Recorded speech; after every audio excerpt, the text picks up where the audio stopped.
26 अगस्त सन 2014 एक historic moment जब new horizon ने नेपच्यून के ऑर्बिट को क्रॉस किया। ये स्पेसक्राफ्ट सीधा प्लूटो की ओर जा रहा था, लेकिन ये मोमेंट हमारे लिए खास इसलिए भी था क्योंकि इससे ठीक 25 साल पहले अगस्त सन 1989 में वॉयेजर 2 ने भी नेपच्यून को फ्लाई बाय किया था और ये इतिहास हम एक बार फिर दोहरा रहे थे।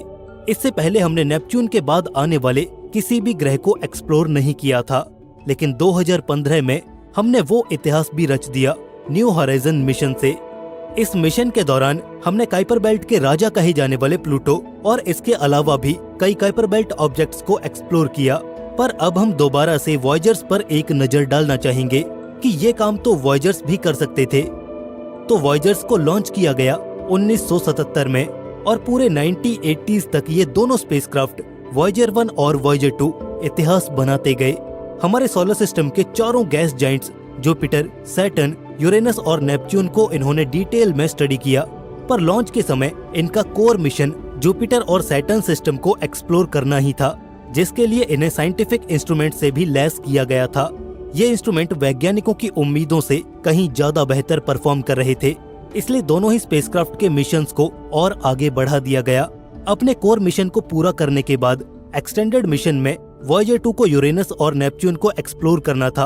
अब नेपच्यून को फ्लाई बाय करने के बाद प्लूटो का ऑर्बिट वहां से कुछ ऐसी पोजीशन में था कि वॉयेजर 2 का प्लूटो तक पहुंचना पॉसिबल ही नहीं था।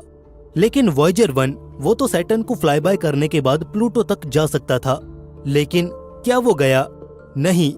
तो ऐसा क्या था कि जो मिशन हम 25 साल पहले कर सकते थे वो हमने नहीं किया? और क्या होता अगर 25 साल पहले वॉयेजर 1 प्लूटो को फ्लाई बाय करता? जानेंगे आज की इस वीडियो में। 12 नवंबर सन 1980 को वॉयेजर 1 सैटर्न के सबसे नजदीक से होकर फ्लाई बाय कर रहा था। दरअसल इससे पहले नासा और वॉयेजर टीम ने प्लूटो को एक ऑप्शन के तौर पर रखा हुआ था, लेकिन 1980 के अंत तक आते आते इस ऑप्शन को एलिमिनेट कर दिया गया। वॉयेजर टीम और नासा को प्लूटो वाला ऑप्शन कुछ ज्यादा ही रिस्की लग रहा था। इसकी जगह पर उनके पास इससे ज्यादा एक्साइटिंग और लो रिस्क अपॉर्चुनिटी मौजूद थी, सैटर्न के सबसे बड़े चांद टाइटन के रूप में। जहां पर नासा को मीथेन की नदियां और एटमॉस्फेयर मिला था, वहां पर बादल बनते थे और बरसात भी होती थी। मीथेन से भरी इस दुनिया पर जीवन के मिलने की संभावनाएं भी कहीं ज्यादा थीं। इसलिए नासा ने प्लूटो से किनारा कर लिया और प्लूटो एक लंबे समय तक अनएक्सप्लोर्ड ही पड़ा रहा। लेकिन क्या होता अगर वॉयेजर 1 को टाइटन न भेजकर सीधा प्लूटो की ओर भेज दिया जाता? तो वॉयेजर 1 1986 तक प्लूटो तक पहुंच जाता और इस समय तक वॉयेजर 2 अभी यूरेनस को स्टडी करके आगे बढ़ ही रहा था। न्यू होराइजन 2015 में प्लूटो के पास पहुंचा था, लेकिन अगर वॉयेजर 1 प्लूटो को सीधा फ्लाई बाय करता तो शायद हम 30 साल पहले ही ये कारनामा कर चुके होते। लेकिन ये सफर इतना आसान नहीं होता। बहुत सारे टेक्निकल और साइकोलॉजिकल चैलेंजेस हमारा इंतजार कर रहे होते। अंधेरा अनजाना सफर। सबसे बड़ा चैलेंज हमारे सामने ये था कि हम उस समय प्लूटो के बारे में बहुत कम जानते थे और वो हमारे सोलर सिस्टम से कैसे जुड़ा हुआ है, वो सोलर सिस्टम में क्या कंट्रीब्यूशन करता है और उसे एक्सप्लोर करके हमारी साइंस को क्या मिल सकता है। ऐसे कितने ही सवाल थे जिन पर एक बहुत बड़ा क्वेश्चन मार्क लगा हुआ था। इसके अलावा वो समय था 1986 का, लेकिन प्लूटो के एटमॉस्फेयर को हमने करीब 2 साल बाद सन 1988 में डिस्कवर किया। इस समय तक प्लूटो को हमने सिर्फ आसमान में एक बिंदु के रूप में देखा था। वो कैसा दिखता है, वो कैसा है, इसके बारे में हमें कोई भी अंदाजा नहीं था। इसके करीब 8 साल बाद सन 1994 में हबल स्पेस टेलीस्कोप ने पहली बार प्लूटो को देखा और हमने पहली बार प्लूटो की सरफेस को देखा था। यहाँ पर गौर करने वाली बात यह है कि 1986 में हम प्लूटो के कॉन्टेक्स्ट को जानते तक नहीं थे कि आखिर इसका ओरिजिन कहाँ से हुआ है और ये बॉडी आखिर हमारे सोलर सिस्टम से जुड़ी कैसे हुई है। हम इसको काइपर बेल्ट ऑब्जेक्ट भी नहीं कह सकते थे, क्योंकि काइपर बेल्ट ऑब्जेक्ट की खोज 1992 में हुई थी, 1986 से करीब 6 साल बाद। इवन हम ये भी नहीं जानते थे कि ड्वार्फ प्लैनेट जैसी कोई चीज भी होती है और नेपच्यून के बाद भी एक्सप्लोर करने के लिए बहुत सी चीजें हैं। उस समय 1986 में हम प्लूटो से मिलती जुलती सिर्फ एक ही चीज के बारे में जानते थे और वो चीज थी नेपच्यून का चांद ट्राइटन। लेकिन वॉयेजर 2 को उस तक पहुंचने में अभी 3 साल और लगने वाले थे। हमें पता नहीं था कि हम टाइटन से क्या ही एक्सपेक्ट करें, लेकिन हम 3 साल इंतजार नहीं कर सकते थे। हालांकि हम प्लूटो के साइज और उसके चांद शैरन के साइज के बारे में बखूबी जानते थे, ये भी कि उनकी सरफेस आइस नाइट्रोजन और कार्बन मोनोऑक्साइड की बनी हो सकती है, और एटमॉस्फेयर तो खैर उस समय डिस्कवर ही नहीं हुआ था।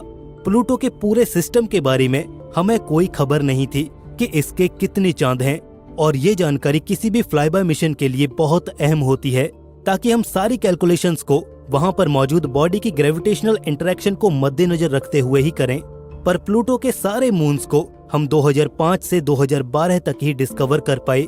कुल मिलाकर देखें तो 1986 में हमारे पास प्लूटो को फ्लाई बाय करने का ऑप्शन तो था, लेकिन हम प्लूटो के एड्रेस के अलावा कुछ भी नहीं जानते थे।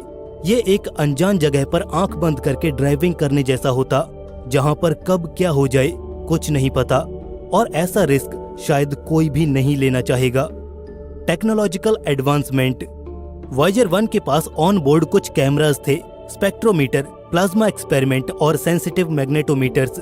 इसके अलावा रेडियो एक्टिव बैटरी और कुछ डिफॉल्ट इंस्ट्रूमेंट्स भी लगे हुए थे, जो कि ऑब्वियसली प्लूटो को एक्सप्लोर कर सकते थे। 1980 में जब प्लूटो तक जाने का डिसीजन लेना था, उस समय नेपच्यून और प्लूटो तक का डिस्टेंस भी लगभग सेम ही था।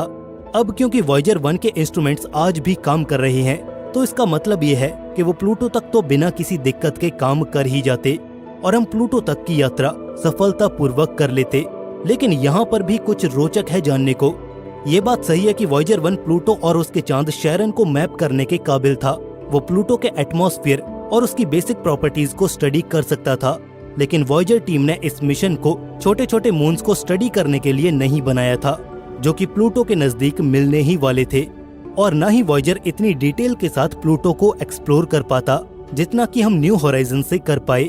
और ये इसलिए क्योंकि वॉयेजर में 1970 के दशक के सेंसर्स को यूज किया गया था, और उसके बाद कंप्यूटर प्रोसेसर और सेंसर्स के जगत में एक बड़ा रेवोल्यूशन आया, और उसके बाद 21वीं सदी की शुरुआत में हमने न्यू होराइजन में लगने वाले सेंसर्स पर काम किया। तो यहाँ पर टेक्नोलॉजिकल एडवांसमेंट का गैप हमें साफ साफ झलकता है।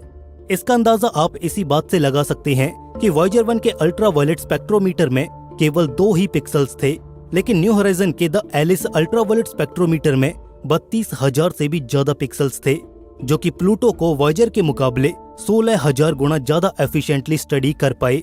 न्यू होराइजन के पास वॉयेजर से कहीं अधिक बेहतर मैपिंग कैमरास मौजूद थे, और रेडियो साइंस एक्सपेरिमेंट भी, जो प्लूटो के एटमॉस्फेरिक प्रेशर और टेम्परेचर को स्टडी करने वाला था।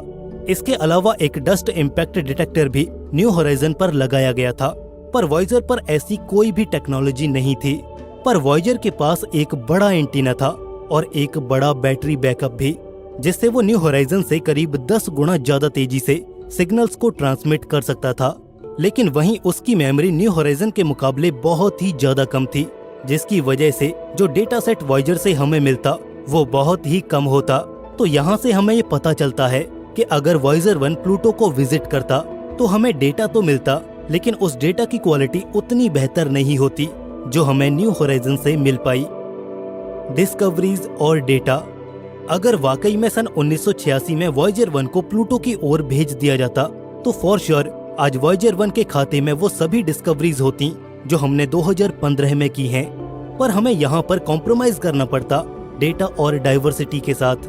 न्यू होराइजन ने हमें 10 तरह का डेटा प्रोवाइड किया, वहीं वॉयेजर 1 के केस में ये डेटा सीमित रहता। सन 1986 में हमें काइपर बेल्ट के बारे में पता तक नहीं था, और शायद हम उसे मिस कर देते। हम प्लूटो को छोड़कर कोई और काइपर बेल्ट ऑब्जेक्ट को स्टडी ही ना करते, उस अंधेरे से भरे स्पेस में बस यूं ही आगे बढ़ते चले जाते। लेकिन न्यू होराइजन के साथ ऐसा नहीं हुआ। न्यू होराइजन मिशन में हमने प्लूटो के बाद भी कई प्राइमोडियल काइपर बेल्ट ऑब्जेक्ट्स को स्टडी किया। जरा सोचो कैसा लगता अगर प्लूटो के पास पहुंचने से बस 1 हफ्ते पहले हमें ये पता चलता कि प्लूटो के पास तो खुद का एटमॉस्फेयर है, इसके अलावा उसके छोटे छोटे चांद उसे ऑर्बिट करते हैं, उसकी सरफेस पर हमारे अंदाजे से कहीं ज्यादा नाइट्रोजन है, और मीथेन भी इसके एटमॉस्फेयर को डोमिनेट कर रही है। सिर्फ 1 हफ्ते पहले ये पता लगना वाकई अमेजिंग होता। पर वॉयेजर टीम ये जरूर सोचती कि काश ये सब पहले पता होता। पर कोई गलती नहीं, यहाँ पर दोनों ही स्पेसक्राफ्ट्स एक्स्ट्रा ऑर्डिनरी हैं, दोनों की इतिहास में अपनी जगह है, और दोनों ही अपनी जगह पर बेस्ट हैं। दोनों ही प्रोजेक्ट्स पर काम कर रही टीम, इंजीनियर्स और वैज्ञानिक प्रशंसा के हकदार हैं। इनके फैसलों और लीडरशिप ने पूरी मानव जाति को इस सौरमंडल से बाहर कदम रखने का एक मौका दिया है। ये हैं असली सितारे इस कहानी के। और हाँ, ये भी, जब भी भविष्य में सौरमंडल से बाहर निकलने की कहानी सुनाई जाएगी तो इन्हें जरूर याद किया जाएगा। और प्लूटो वो भले ही करोड़ों साल पुराना हो, चाहे वो कहीं से भी आया हो, अभी तो हमने इसके बारे में जानना शुरू ही किया है। और जो फैसला नासा और वॉयेजर टीम ने करीब 36 साल पहले लिया था प्लूटो पर न जाने का, उसी वजह से हम एक और मिशन भेज पाए। एक थ्रिल, एक जर्नी उस अंधकारमय अंतरिक्ष में। हम महसूस कर पाए उस स्पेस को जो वाकई अपने अंदर और न जाने कितने रहस्य छिपाए बैठा है। आज से करीब 42 साल पहले 5 सितंबर सन 1977 को वॉयेजर मिशंस को लॉन्च किया गया था। ये स्पेसक्राफ्ट अभी फिलहाल इंटरस्टेलर स्पेस में है। वहीं वॉयेजर मिशन के बारे में बताएं तो आप ये तो जानते ही होंगे कि मानव द्वारा बनाया गया ये एकमात्र ऐसा ऑब्जेक्ट है जो कि अभी तक अंतरिक्ष में सबसे ज्यादा दूरी तय करने वाला ऑब्जेक्ट बन चुका है। अभी तक वॉयेजर 1 तकरीबन 21.7 अरब किलोमीटर की दूरी तय कर चुका है। लेकिन सबसे मजेदार बात तो ये है कि ये स्पेसक्राफ्ट हमसे इतनी दूर होने के बाद भी अभी तक संपर्क में बना हुआ है। इसकी लोकेशन को हम आज भी लगातार ट्रेस कर रहे हैं। लेकिन आखिर ये कब तक और कितनी दूरी तक हमें दिखाई देगा और हम इसे किस दूरी तक ट्रेस कर पाएंगे? आखिर में वॉयेजर मिशन का अंत कैसे होगा? साल 1964 में एरोस्पेस इंजीनियर गैरी फ्लेंड्रो ने नोटिस किया कि सन 1970 के दशक में जुपिटर, सैटर्न और नेपच्यून एक सीधी रेखा में आने वाले हैं। तब उन्होंने ग्रैंड टूर नाम के इस कॉन्सेप्ट को वैज्ञानिक दुनिया के सामने रखा। वे इस प्रोजेक्ट के थ्रू सौरमंडल के सभी आउटर प्लैनेट्स को करीब से देखना चाहते थे। इस कॉन्सेप्ट के अकॉर्डिंग 2 स्पेसक्राफ्ट को लॉन्च किया जाना था, जिससे हम सौरमंडल के सभी आउटर प्लैनेट्स, जिसमें प्लूटो भी शामिल था, उनको करीब से देख सकें और उनकी तस्वीरें भी ले सकें। इस कॉन्सेप्ट को बाद में एक मिशन में बदल दिया गया, जिसे द ग्रैंड टूर प्रोग्राम के नाम से जाना जाता है। लेकिन बदकिस्मती से ये प्रोग्राम कुछ कारणों से सोचे गए तरीके से शुरू नहीं किया जा सका और इस मिशन को बंद कर दिया गया। लेकिन इसी कॉन्सेप्ट के आधार पर नासा ने सन 1977 में एक दूसरा मिशन शुरू किया, जिसे वॉयेजर प्रोग्राम का नाम दिया गया। और इस प्रोग्राम के अंतर्गत 2 स्पेसक्राफ्ट्स को लॉन्च किया गया, जिसमें वॉयेजर 1 और वॉयेजर 2 शामिल थे। इसके बाद 20 अगस्त सन 1977 को वॉयेजर 2 को लॉन्च किया गया था और इसके ठीक 16 दिनों बाद 5 सितंबर सन 1977 को वॉयेजर 1 को लॉन्च किया गया। इन दोनों ही स्पेसक्राफ्ट के माध्यम से हम सोलर सिस्टम के सभी ग्रहों को काफी करीब से देख पाए हैं। लेकिन जैसा शुरुआत में सोचा गया था वैसा कुछ नहीं हुआ और इस प्रोग्राम में प्लूटो छूट गया। वहीं वॉयेजर 2 ने जुपिटर, यूरेनस और नेपच्यून को फ्लाई बाय किया, लेकिन वॉयेजर 1 केवल जुपिटर और सैटर्न और फिर उसके बाद उसने टाइटन को फ्लाई बाय किया। इसके बाद उसने इतनी वेलोसिटी हासिल कर ली कि वो सौरमंडल के बाहर जा सके और अपनी आगे की दूरी को तय कर सके। वॉयेजर 1 अपने लॉन्च के करीब 3 साल 3 महीने और 9 दिन के प्लेनेटरी मिशन के बाद वो सीधा अपने अनजाने सफर पर चल दिया, जहां उसे आगे और क्या मिलने वाला था इसके बारे में किसी को भी कोई जानकारी नहीं थी और ये भी मालूम नहीं था कि ये स्पेसक्राफ्ट अब आगे और कितनी दूरी तक सक्सेसफुली ट्रैवल करने वाला है। वहीं दूसरी तरफ वॉयेजर मिशन के लॉन्च के 41 साल बाद आज भी इनका सफर जारी है। आज यदि आप इस वीडियो को देख रहे हैं तो ये स्पेसक्राफ्ट करीब 21.7 अरब किलोमीटर की दूरी तय कर चुका है। 25 अगस्त सन 2012 को वॉयेजर ने अपने सोलर सिस्टम की बाउंड्री को क्रॉस किया था और इसी के साथ ये पहला मौका था जब मानव द्वारा बनाए गए किसी ऑब्जेक्ट ने हमारे सौरमंडल के बाहर कदम रखा हो। आज ये हमसे 145 एस्ट्रोनॉमिकल यूनिट्स की दूरी पर है। इस दूरी का अंदाजा आप इस बात से लगा सकते हैं कि ये स्पेसक्राफ्ट हमसे धरती और सूरज के बीच की दूरी का 145 गुना ज्यादा दूरी तय कर चुका है। लेकिन आज भी इतनी दूरी पर जाने के बाद भी वैज्ञानिक इसे ट्रेस कर पा रहे हैं और ये आज भी हमारे संपर्क में बना हुआ है। लेकिन आखिर कब तक वॉयेजर 1 हमारे संपर्क में बना रहेगा, ये आज एक बहुत बड़ा सवाल बना हुआ है। लेकिन इस सवाल का जवाब जानने से पहले हमें ये जानना होगा कि आखिर वॉयेजर 1 हमसे संपर्क करता कैसे है, या फिर किस तरह से वॉयेजर 1 से हम डेटा रिसीव करते हैं। वॉयेजर 1 से डेटा रिसीव करने के लिए पहले 20 किलोवाट के रेडियो सिग्नल को धरती पर लगे बड़े बड़े टेलीस्कोप्स के जरिए वॉयेजर 1 की तरफ भेजा जाता है, और इन सिग्नल्स को वॉयेजर 1 तक पहुंचने में करीब 21.7 अरब किलोमीटर का सफर तय करना होता है। इस सफर को तय करने में रेडियो सिग्नल को लगभग 20 घंटे का समय लगता है, जिसके बाद वॉयेजर 1 में लगी सेंसिटिव एंटीनाज धरती पर भेजे गए सिग्नल्स को कैच कर लेते हैं। इसके बाद वॉयेजर 1 20 वाट का एक रेडियो सिग्नल धरती की तरफ भेजता है। हमारी धरती की तरफ आने वाले इन सिग्नल्स को हमें एम्पलीफाई करना पड़ता है, क्योंकि इतनी दूरी तय करने के दौरान सिग्नल काफी कमजोर हो जाता है। धरती तक आते आते ये सिग्नल इतना कमजोर हो चुका है कि इसे डिटेक्ट कर पाना भी हमारे लिए काफी मुश्किल हो जाता है। लेकिन इस कार्य को DSN यानी कि डीप स्पेस नेटवर्क सफल बनाता है। ये deep space network radio observatories का एक वर्ल्ड वाइड नेटवर्क है। धरती पर 3 जगहों स्पेन, USA और ऑस्ट्रेलिया में DSN लगा हुआ है। ये रेडियो ऑब्जर्वेटरी इतनी ज्यादा सेंसिटिव है कि ये खराब से खराब और मध्यम से मध्यम फ्रीक्वेंसी को भी आसानी से कैच कर सकता है। यानी कि वॉयेजर 1 से आने वाला सिग्नल कितना भी कमजोर क्यों न हो, ये डीप स्पेस नेटवर्क उसे आसानी से डिटेक्ट कर लेता है और सिग्नल्स को हम तक आसानी से पहुंचा देता है। इस तरह से हम हर दिन डीप स्पेस नेटवर्क के थ्रू वॉयेजर 1 से कांटेक्ट करते रहते हैं। पिछले 50 सालों से अंतरिक्ष से आने वाले सिग्नल्स को डिटेक्ट करने के लिए अब टेक्नोलॉजी काफी ज्यादा विकसित हो चुकी है।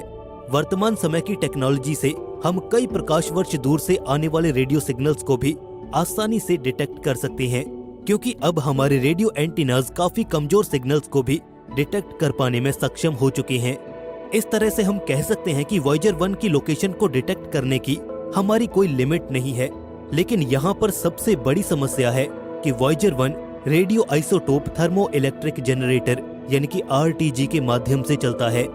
RTG सेल में एक छोटा सा इलेक्ट्रिसिटी जनरेटर होता है, जो कि यूरेनियम का यूज करके इलेक्ट्रिसिटी को जनरेट करता है, जिससे यूरेनियम की मात्रा कम होती जाती है।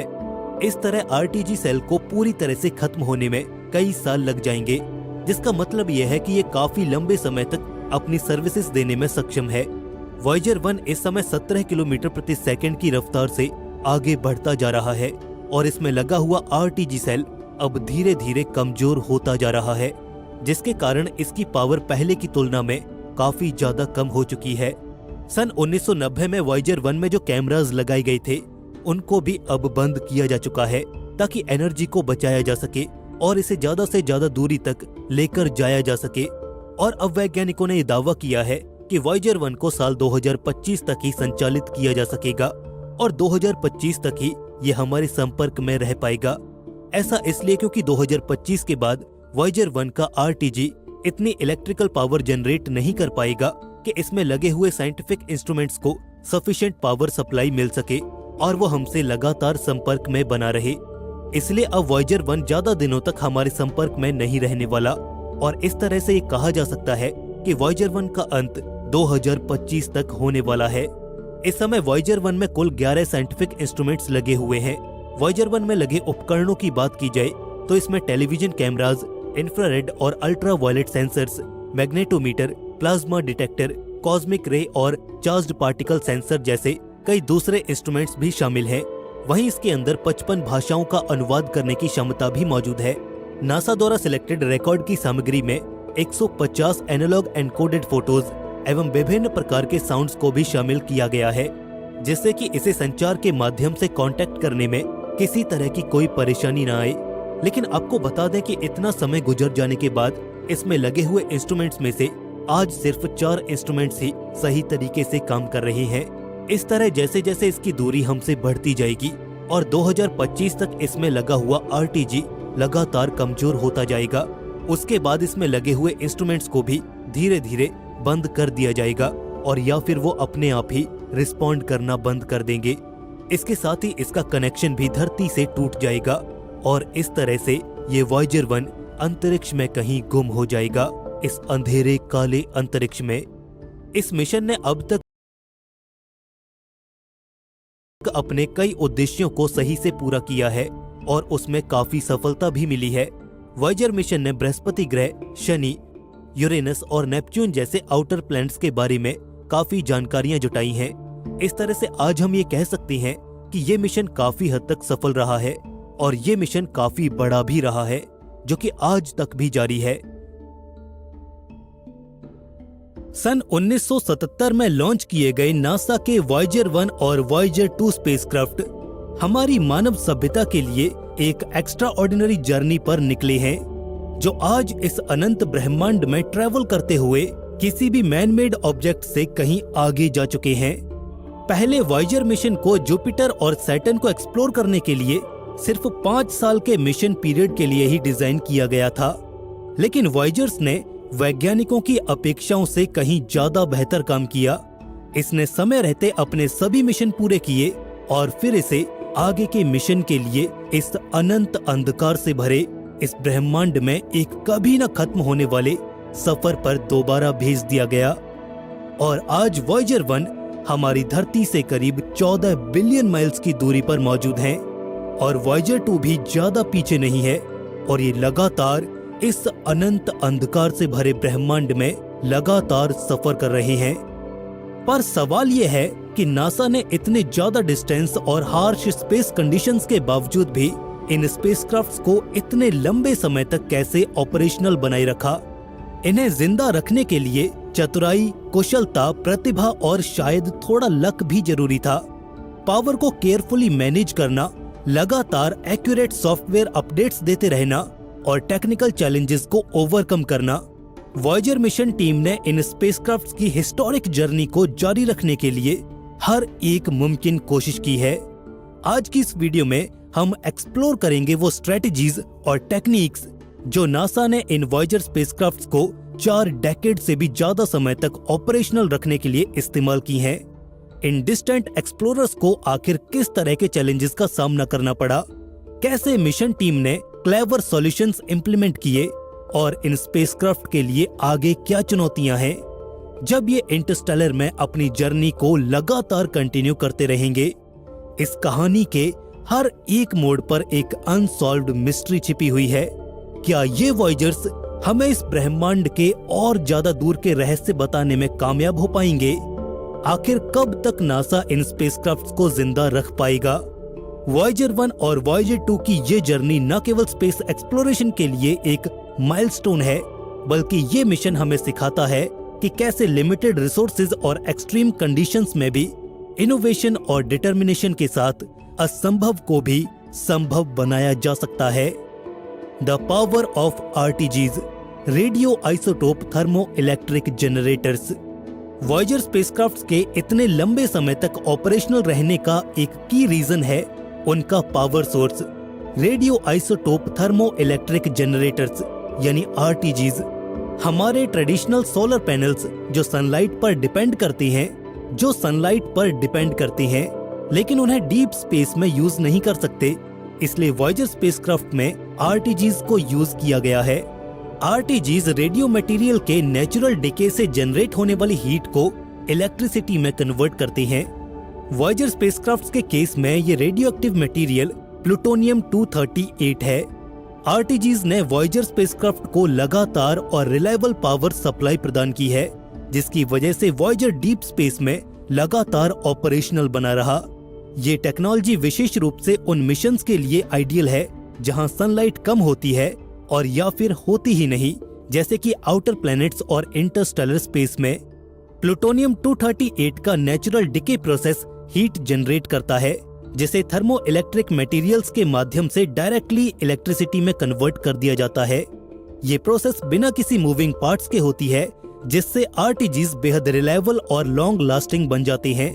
हालांकि समय के साथ प्लूटोनियम 238 का डिके होता है, जिससे पावर आउटपुट धीरे धीरे कम हो जाता है, लेकिन फिर भी वॉयेजर स्पेसक्राफ्ट्स ने अपने एक्सपेक्टेड लाइफ स्पैन को काफी पीछे छोड़ दिया है। ये इस मिशन के डिजाइन और इंजीनियरिंग की ड्यूरेबिलिटी का ही नतीजा है। आरटीजीज कैसे काम करते हैं? आरटीजीज एक तरह की न्यूक्लियर बैटरीज हैं जो रेडियोएक्टिव आइसोटोप के डिके होने पर प्रोड्यूस होने वाली हीट को इलेक्ट्रिसिटी में कन्वर्ट करती हैं। वॉयेजर स्पेसक्राफ्ट्स पर हर एक के पास 3 आरटीजीज हैं, जिनमें प्लूटोनियम 238 ऑक्साइड रखा गया है। जब प्लूटोनियम डिके करता है तो हीट रिलीज होती है जो कि थर्मोकपल्स के थ्रू इलेक्ट्रिसिटी में कन्वर्ट होती रहती है। थर्मोकपल्स ऐसे डिवाइस होते हैं जो टेम्परेचर डिफरेंस होने पर वोल्टेज जनरेट करते हैं। 1977 में जब वॉयजर्स लॉन्च किए गए थे तब उनके आरटीजीज लगभग 470 वॉट तक इलेक्ट्रिकल पावर जनरेट कर रहे थे। लेकिन जैसे जैसे प्लूटोनियम टाइम के साथ डिके होता गया, हीट और कॉन्सिक्वेंटली आरटीजीज से प्रोड्यूस होने वाली इलेक्ट्रिकल पावर ग्रेजुअली डिक्रीज होती गई। आज आरटीजीज अपने शुरुआती पावर से 40% कम यानी कि अराउंड 250 वाट्स इलेक्ट्रिसिटी ही प्रोड्यूस कर पा रहे हैं। लेकिन इसके बावजूद भी वॉयजर स्पेसक्राफ्ट ने अपनी पावर को बहुत ही एफिशिएंटली मैनेज किया है। मिशन टीम ने नॉन एसेंशियल सिस्टम्स को उनका उपयोग खत्म होने के तुरंत बाद ही बंद कर दिया और इंस्ट्रूमेंट्स को बहुत केयरफुली प्रायोरिटाइज किया गया है ताकि वे लिमिटेड पावर के बावजूद भी साइंटिफिक डेटा कलेक्ट करते रहें। और यही वजह है कि वॉयजर 1 और वॉयजर 2 आज भी इंटरस्टेलर स्पेस से हमें वैल्यूएबल इंफॉर्मेशन भेज रहे हैं। आरटीजीज की इस लॉन्ग लास्टिंग कैपेबिलिटी ने वॉयजर मिशन को एक अद्भुत उदाहरण बना दिया है कि कैसे एडवांस टेक्नोलॉजी और स्मार्ट इंजीनियरिंग के साथ हम डीप स्पेस में एक लंबे समय तक अपनी एग्जिस्टेंस को बनाए रख सकते हैं। Power management. Decreasing power supply के साथ वॉयजर्स को ऑपरेशनल रखने के लिए नासा ने स्पेसक्राफ्ट के पावर कंजप्शन को भी केयरफुली मैनेज किया। बीते सालों में मिशन टीम ने सिस्टमैटिकली नॉन एसेंशियल इंस्ट्रूमेंट्स और सिस्टम्स को टर्न ऑफ किया है ताकि पावर को कंजर्व किया जा सके। इस अप्रोच से क्रिटिकल सिस्टम्स जैसे कि कम्युनिकेशन सिस्टम और कुछ की साइंटिफिक इंस्ट्रूमेंट्स को ऑपरेशनल बनाए रखना पॉसिबल हो पाया। उदाहरण के लिए वॉयजर टीम ने उन इंस्ट्रूमेंट्स के हीटर्स को टर्न ऑफ किया है जो अब यूज में नहीं है, और ऐसे नॉन एसेंशियल सिस्टम्स को भी जैसे कि टेप रिकॉर्डर्स को जो कि डेटा ट्रांसमिट करने से पहले स्टोर करते थे। इस केयरफुल पावर मैनेजमेंट ने वॉयजर्स को लगातार कम हो रहे एनर्जी रिजर्व्स के बावजूद भी मिशन कंटिन्यू करने दिया। हीट और थर्मल मैनेजमेंट। आरटीजीज के साथ एक और बड़ा चैलेंज है डिकेइंग प्लूटोनियम से जनरेट होने वाली हीट को मैनेज करना। बिल्कुल धरती की ही तरह स्पेस के कोल्ड वैक्यूम में भी एक्सेस हीट एक प्रॉब्लम बन सकती है। वॉयजर्स एक थर्मल कंट्रोल सिस्टम के साथ डिजाइन किए गए हैं जो हीट रिजेक्शन के लिए ल्यूवर्स और सिस्टम में हीट बनाए रखने के लिए इंसुलेशन का यूज करता है, और ये पूरा सिस्टम स्पेसक्राफ्ट के इंटरनल टेम्परेचर को रेगुलेट करते हैं। ये पूरा थर्मल मैनेजमेंट सिस्टम इंस्ट्रूमेंट्स और इलेक्ट्रॉनिक्स को उनके ऑपरेशनल टेम्परेचर की रेंज में रखता है। जैसे जैसे समय के साथ आरटीजीज का पावर आउटपुट कम हो रहा है, उनसे जनरेट होने वाली हीट भी डिक्रीज होती जा रही है। इस वजह से स्पेसक्राफ्ट के सिस्टम को भी गर्म रखना मुश्किल होता जा रहा है। वॉयजर टीम को स्पेसक्राफ्ट के पावर और थर्मल मैनेजमेंट के बीच एक परफेक्ट बैलेंस बनाना पड़ता है ताकि इसके क्रिटिकल कंपोनेंट्स कहीं एक्सेसिव कोल्ड टेम्परेचर की वजह से कहीं फेल न हो जाएं। इसके अलावा वॉयजर टीम ने स्पेसक्राफ्ट के ओरिएंटेशन को एडजस्ट करने जैसे इनोवेटिव तरीकों का भी यूज किया है ताकि इंस्ट्रूमेंट को सूरज की हीट से भी थोड़ा गर्म रखा जा सके। ये सब एक कॉम्प्लेक्स डांस की तरह है जहां हर एक डिसीजन स्पेसक्राफ्ट के सर्वाइवल और साइंटिफिक आउटपुट को प्रभावित करता है।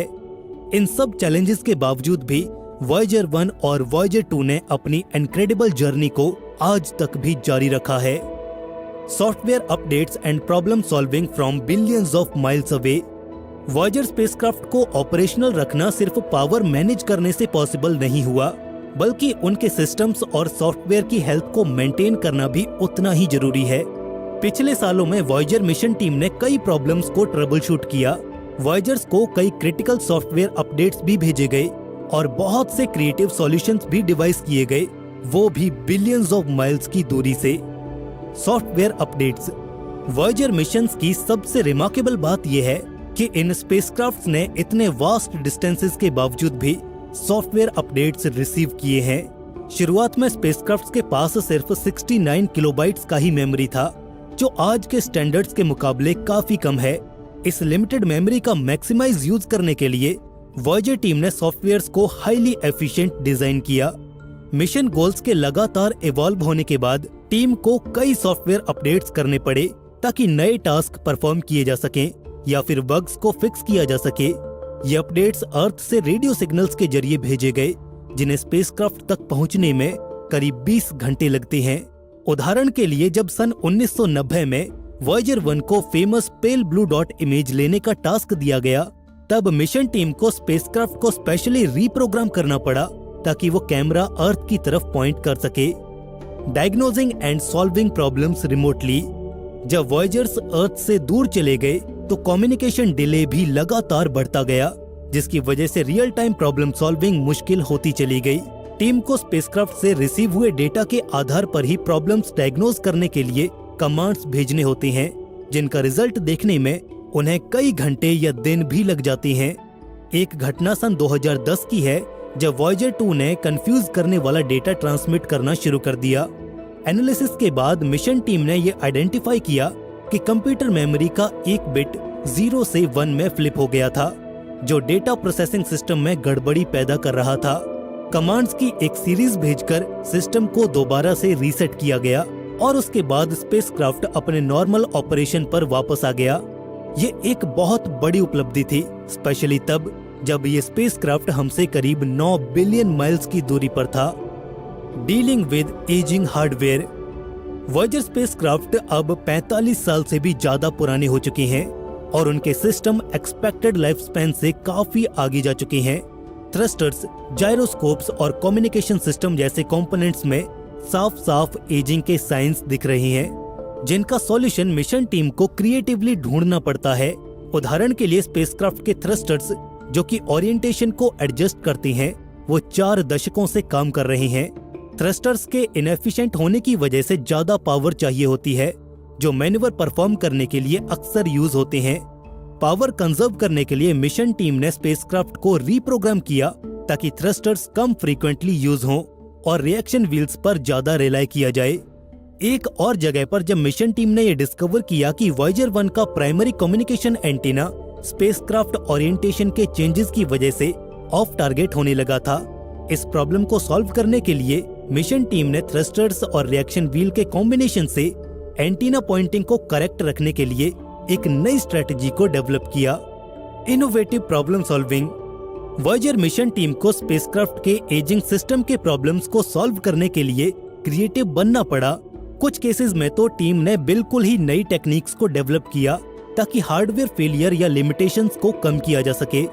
उदाहरण के लिए जब वॉयेजर 2 के जायरोस्कोप्स में वियर के साइन दिखने लगे, तो टीम ने स्पेसक्राफ्ट की ओरिएंटेशन को डिटरमिन करने का एक नया मेथड डेवलप किया। उन्होंने स्टार ट्रैकर के डेटा को रिपर्पस किया, जो ओरिजिनली तो एक अलग ही पर्पस के लिए डिजाइन किया गया था, ताकि एंटीना अर्थ की तरफ पॉइंट करता रहे और कम्युनिकेशन पॉसिबल हो। सन 2019 में जब वॉयेजर 2 के पावर लेवल्स अचानक ही ड्रॉप होने लगे, जिसकी वजह से इसके कई इंस्ट्रूमेंट्स शटडाउन हो गए थे, मिशन टीम ने यह आइडेंटिफाई किया कि अचानक वोल्टेज ड्रॉप की वजह से स्पेसक्राफ्ट ने एक पावर प्रोटेक्शन मोड ट्रिगर किया था। इस प्रॉब्लम को प्रिवेंट करने के लिए टीम ने स्पेसक्राफ्ट को रीप्रोग्राम किया ताकि क्रिटिकल सिस्टम्स को प्रायोरिटी दी जा सके और इंस्ट्रूमेंट्स हर हालात में ऑपरेशनल बने रहें, चाहे पावर लेवल्स कितने भी फ्लक्चुएट करते रहें। Overcoming communication challenges. Voyager mission team के लिए सबसे बड़े चैलेंजेस में से एक है वॉयेजर से होने वाली कम्युनिकेशन को लगातार मेंटेन रखना, स्पेशली इतने वास्ट डिस्टेंसेस पर। जैसे जैसे वॉयेजर्स अर्थ से दूर जा रहे हैं, सिग्नल्स के ट्रेवल टाइम भी उतने ही ज्यादा बढ़ते जा रहे हैं और उनके सिग्नल्स की स्ट्रेंथ भी लगातार वीक हो रही है, जिसकी वजह से कम्युनिकेशन भी लगातार मुश्किल होता जा रहा है। Deep space network. Voyager spacecrafts के साथ कम्युनिकेट करने के लिए नासा प्राइमरीली अपने डीप स्पेस नेटवर्क यानी कि DSN का यूज करता है, जो कैलिफोर्निया, स्पेन और ऑस्ट्रेलिया में लोकेटेड लार्ज रेडियो एंटीनास का एक ग्लोबल सिस्टम है। DSN वॉयेजर सिस्टम का एक क्रिटिकल कंपोनेंट है, जो अर्थ और इन डिस्टेंट स्पेसक्राफ्ट्स के बीच में एक लिंक प्रोवाइड करता है। जैसे जैसे वॉयेजर्स अर्थ से दूर होते गए, DSN ने अपने इक्विपमेंट्स को भी अपग्रेड किया ताकि कम्युनिकेशन को हर समय मेंटेन किया जा सके। उदाहरण के लिए सन 2012 में नासा ने DSN के एंटीनास को नए रिसीवर्स के साथ अपग्रेड किया, जिनकी सेंसिटिविटी ज्यादा थी, जो वॉयेजर 1 और वॉयेजर 2 के फेंट सिग्नल्स को भी डिटेक्ट करने में काबिल थे।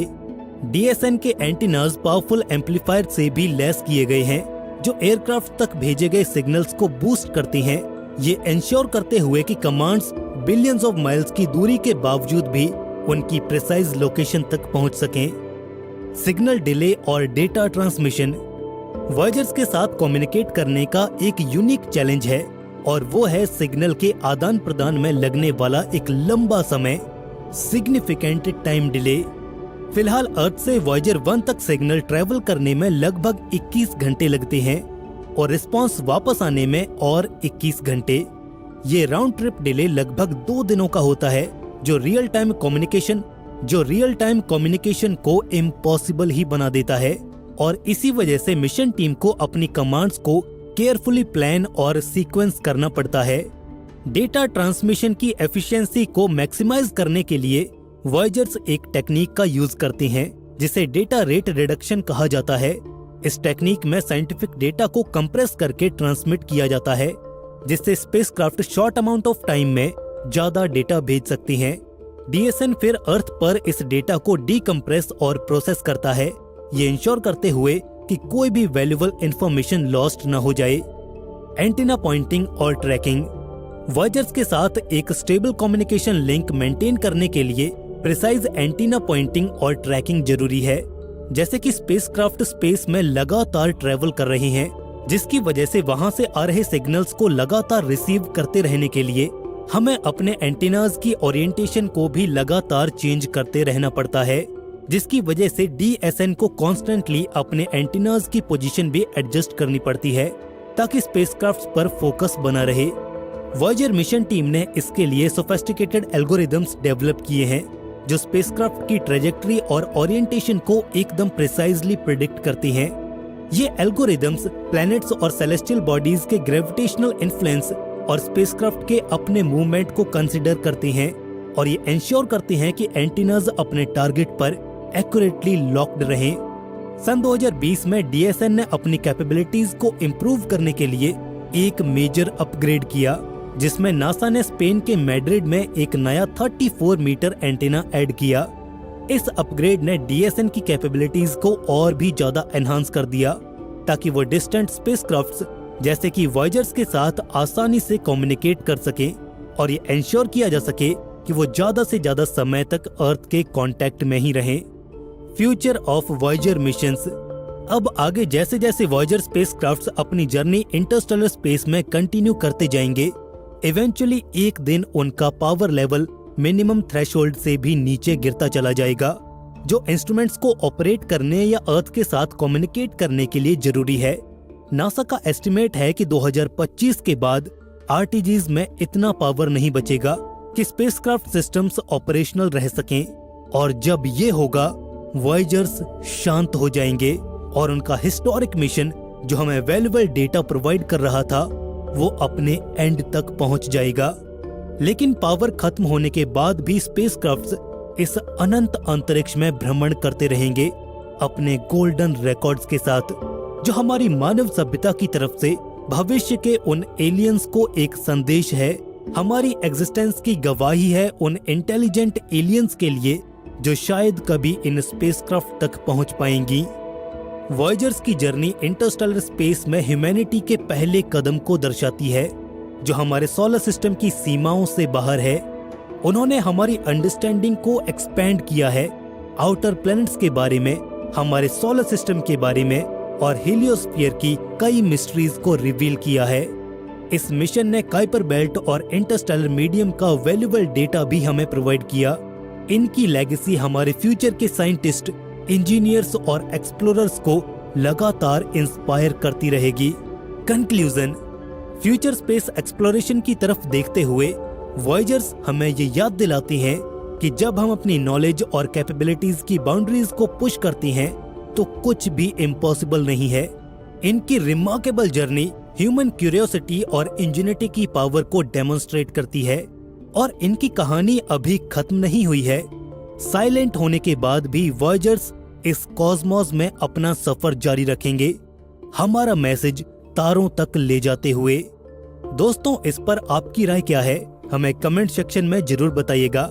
अगर आपको ये वीडियो तो फ्रेंड्स, हमारी जानकारी कैसी लगी? अगर हमारी जानकारी आपके लिए अच्छी लगी हो तो कमेंट्स बॉक्स में हमें लिखकर बताएं। और ऐसी लेटेस्ट न्यूज़ के साथ मिलते रहेंगे हम आपसे। तब तक के लिए जय हिंद, जय भारत।